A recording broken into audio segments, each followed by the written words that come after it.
Halo rekan-rekan sekalian, selamat datang di course Dikejar Closing dengan WhatsApp Marketing. Pada kesempatan kali ini, kita akan bahas tentang cara mempersiapkan tim admin di WhatsApp.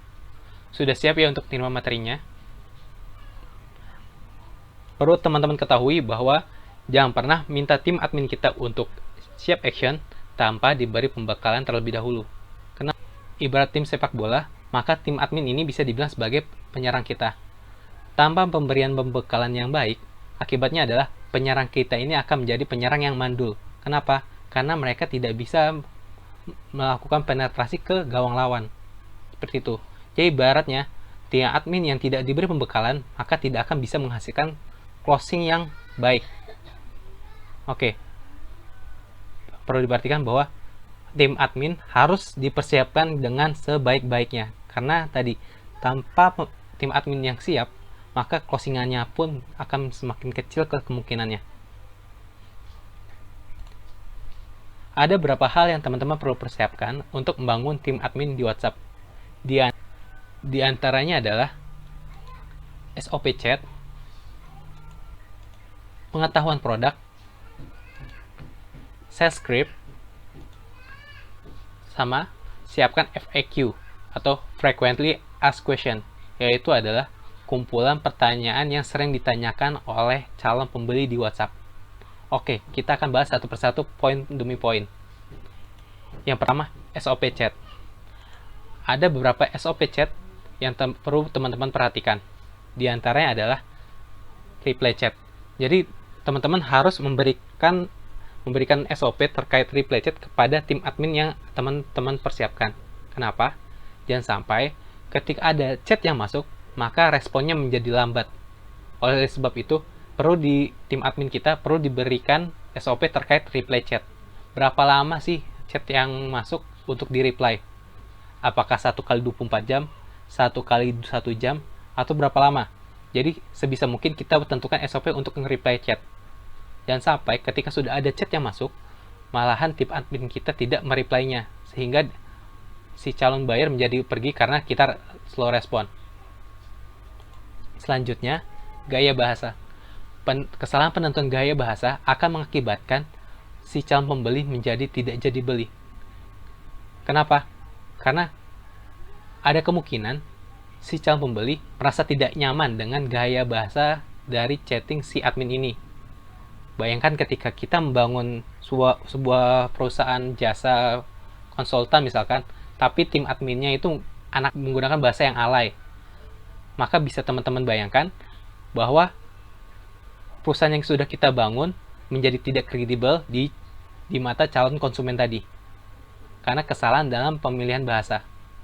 Oleh karena itu, sangat penting untuk adanya SOP dalam gaya bahasa ketika melakukan reply chat WhatsApp. Yang ketiga, sapaan. Kita juga harus menentukan sapaan kepada orang-orang yang chat kepada kita. Apakah menggunakan kalimat brosis, ataupun Pak, Bu, Mbak, Mas, atau seperti apa. Jangan sampai ketika kita punya brand yang sudah sangat besar, tapi sapaannya tidak ditentukan. Akibatnya, kesalahan dalam penggunaan sapaan pun bisa mengakibatkan si calon pembeli tidak jadi beli. Seperti itu. Yang selanjutnya adalah SOP terkait jadwal pengiriman materi edukasi dan materi promosi. Perlu diperhatikan bahwa pentingnya materi edukasi dan promosi ini akan meningkatkan konversi dari sales penjualan kita di kontak WhatsApp kita. Karena jika teman-teman sudah mengikuti materi sebelumnya terkait efektivitas broadcast, maka sangat penting dilakukan penjadwalan terkait materi edukasi dan juga materi promosi. Jangan sampai kita keseringan promosi tanpa melakukan edukasi sama sekali. Karena tadi, orang-orang yang join WhatsApp list kita, tujuan awalnya adalah untuk mendapatkan manfaat dari WhatsApp kita, bukan cuma untuk mendapatkan promosi. Oleh karena itu, kita perlu melakukan penjadwalan dalam pengiriman materi edukasi dan juga materi promosi. Oke, kita lanjut ke materi berikutnya ya. Yang kedua, pengetahuan produk. Pengetahuan produk sangat penting dimiliki oleh tim admin jika ingin memaksimalkan penjualan. Jangan sampai tim admin kita tidak tahu sama sekali terkait produk yang kita jual. Atau pengetahuannya terkait produk kita pun sangat minim. Pada akhirnya, ketika ada chat, tim admin kita akan kembali lagi kepada kita untuk menanyakan terkait produk yang kita jualkan. Jangan sampai terjadi hal seperti ini. Karena tujuan kita memiliki tim admin adalah untuk memudahkan pekerjaan kita. Jangan sampai ketika kita sudah membangun tim admin ini malah menjadi salah satu pekerjaan kita lainnya yang harus kita kerjakan. Maka bisa dibilang ketika kita sudah membangun tim admin, sangat diharuskan tim admin kita ini sudah paham terkait produk yang kita tawarkan. Ada beberapa pengetahuan produk yang wajib dimiliki oleh tim admin kita. Di antaranya adalah terkait bahan material produk. Misalkan kita menjual suatu produk, harga atau promo produk yang sedang berlaku, jadwal pengiriman jika memang barang itu harus dikirimkan, nomor rekening transfer, sampai tim admin kita tidak tahu terkait rekening transfer bisnis kita. Akibatnya, si pembeli sudah kirim rekening, tapi ternyata rekening yang dikirimkan oleh tim admin salah misalkan. Pada akibatnya adalah kita juga yang kena masalahnya, karena tadi rekening uang sudah ditransfer, tapi karena kesalahan tim admin kita yang salah memberikan rekening, konsumen malah jadinya marah-marah lagi kepada kita, dan akibatnya adalah akan menurunkan kredibilitas dari bisnis kita. Kemudian, jumlah produk yang terjual. Ini sangat penting untuk diketahui oleh tim admin kita. Tujuannya adalah agar si calon konsumen semakin yakin dengan produk yang akan dia beli. Karena dengan semakin banyaknya produk yang kita jual, dan ketika tim admin kita sudah memberitahukan si pembeli ini, maka dia akan semakin percaya bahwa ini adalah produk yang tepat untuk dia beli. Seperti itu. Yang terakhir yaitu terkait jumlah stok yang tersedia. Jangan sampai tim admin kita tidak tahu terkait stok barang yang kita jual. Karena memang sangat baik ketika penjualan sangat laris dan barang habis, tapi akan sangat bermasalah ketika tim admin kita menjual produk yang ternyata tidak ready stock atau bahkan tidak di stok lagi. Itu sangat berbahaya sekali terhadap kredibilitas dari bisnis kita, karena nantinya si calon konsumen akan menganggap kita sebagai seorang penipu karena dia sudah transfer barangnya tidak bisa kita kirimkan karena stoknya habis. Seperti itu. Yang ketiga terkait sales script.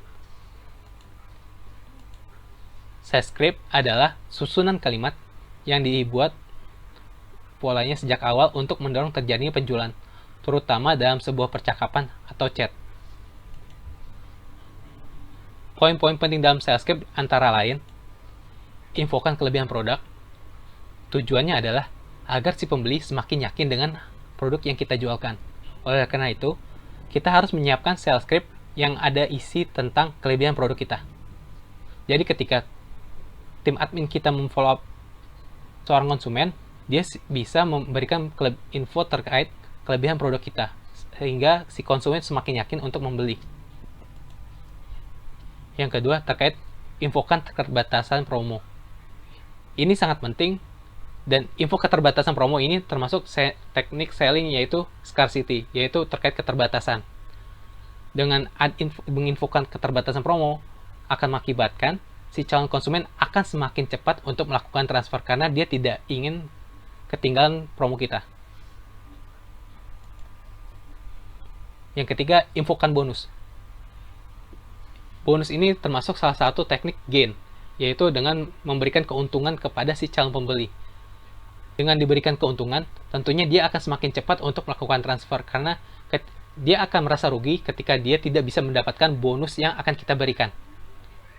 Oleh karena itu, sangat penting untuk tim admin kita memberikan info bonus ketika memfollow up seorang klien.